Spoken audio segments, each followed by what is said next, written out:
자, 오늘은 로마서 3장을 한번 제대로 파헤쳐 보려고 합니다. 여기가 좀 머리 아픈 질문들이 막 쏟아지거든요. 근데 그 답이 또 엄청나게 강력해요. 바로 한번 시작해 볼까요?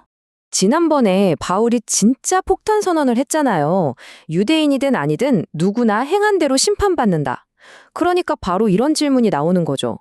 아니, 그럼 우리가 선택받았다는 건 대체 무슨 소용이 있는 건데? 그 특별함은 다 어디로 간 거야? 이런 의문이 들 수밖에 없어요. 맞아요. 이게 당시 유대인들이 가장 먼저 던졌던 질문이에요. 우리의 이 특별한 지위? 이거 도대체 뭐냐는 거죠.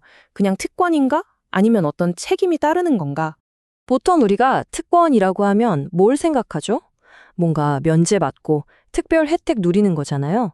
나는 예외야, 이런 거요. 근데 바울은 완전히 판을 뒤집어 버립니다. 특권은 그런 게 아니라는 거예요. 오히려 엄청난 책임이고 세상에 갚아야 할 빚이라는 거죠. 혹시 영화 300 보셨어요? 거기서 나라의 운명을 쥔 신탁을 맡은 사람들처럼 어마어마한 무게를 짊어진 거라고 생각하면 돼요. 그러니까 핵심은 이거예요. 이 특권이라는 게 심판을 피하게 해주는 VIP 티켓이 아니었다는 거죠. 정반대예요.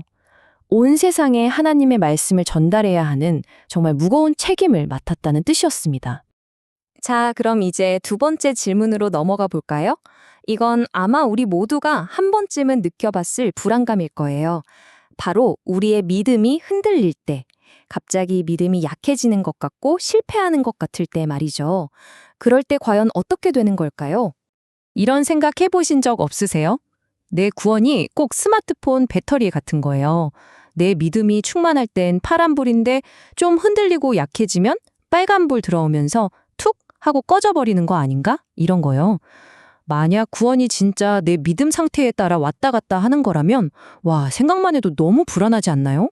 바로 이 불안감에 대해서 바울이 정말 단호하게 외칩니다. 결코 그럴 수 없다. 원어로는 맥게노이토라고 하는데 이건 그냥 아니 정도가 아니에요. 말도 안 돼. 절대 있을 수 없는 일이야. 이런 아주 강력한 부정의 표현입니다. 우리의 실패 따위가 감히 하나님의 계획을 망가뜨릴 수 없다는 선언인 거죠.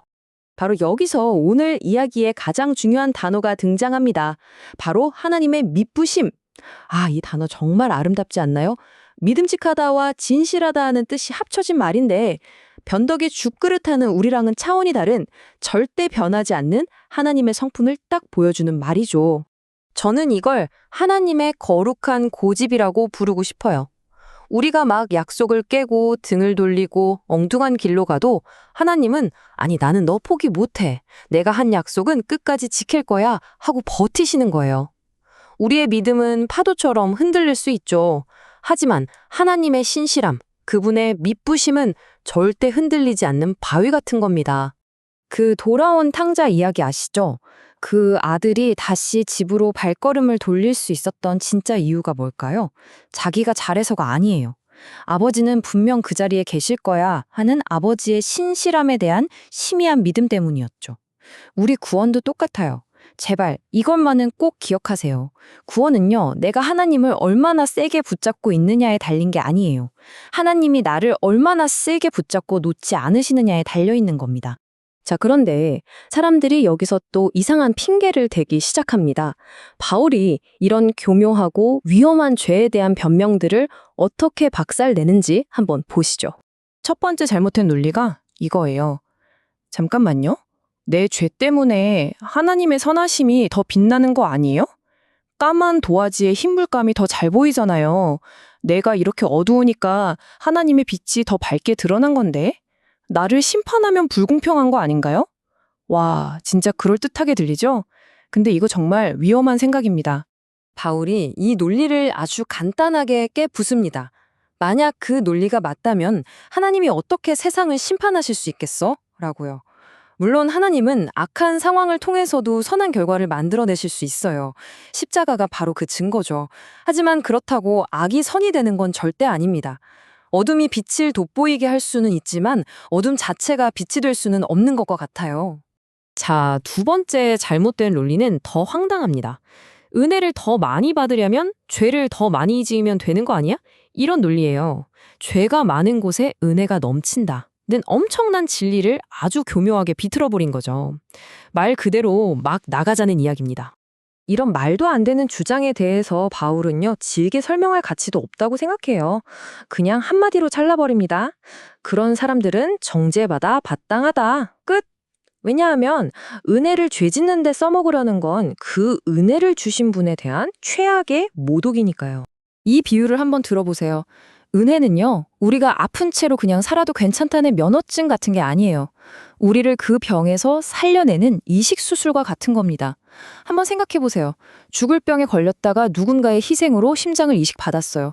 그럼 새 심장을 받았으니까 이제부터 다시 몸에 안 좋은 거 막 먹고 막 살아도 될까요? 아니죠. 그건 생명을 준 사람에 대한 배신이잖아요. 은혜가 바로 그런 겁니다. 자, 그럼 이제 오늘 이야기의 결론으로 가보겠습니다. 이 모든 질문과 핑계들을 뚫고 우리가 붙잡아야 할 단단한 진실은 뭘까요? 바로 흔들리지 않는 닷과 같은 진리입니다. 오늘 내용을 딱 4가지로 정리해 드릴게요. 첫째, 당신의 특별한 지위는 면죄부가 아니라 책임입니다. 둘째, 당신의 구원은 당신의 감정 상태가 아니라 하나님의 신실하심, 그 미쁘심에 달려 있습니다. 셋째, 당신의 죄는 하나님이 그걸 선하게 사용하신다 해도 절대로 정당화될 수 없어요. 마지막으로 은혜는 죄 안에 머물러도 된다는 핑계가 아니라 이제 그만 죄에서 떠나야 할 가장 강력한 이유가 됩니다. 이 4가지가 바로 흔들리는 우리를 붙잡아주는 닻입니다. 마지막으로 이 질문을 한번 스스로에게 던져보면 좋겠습니다. 나에게 은혜란 무엇인가? 내 어두운 구석을 대충 덮어주는 값싼 변명거리인가요?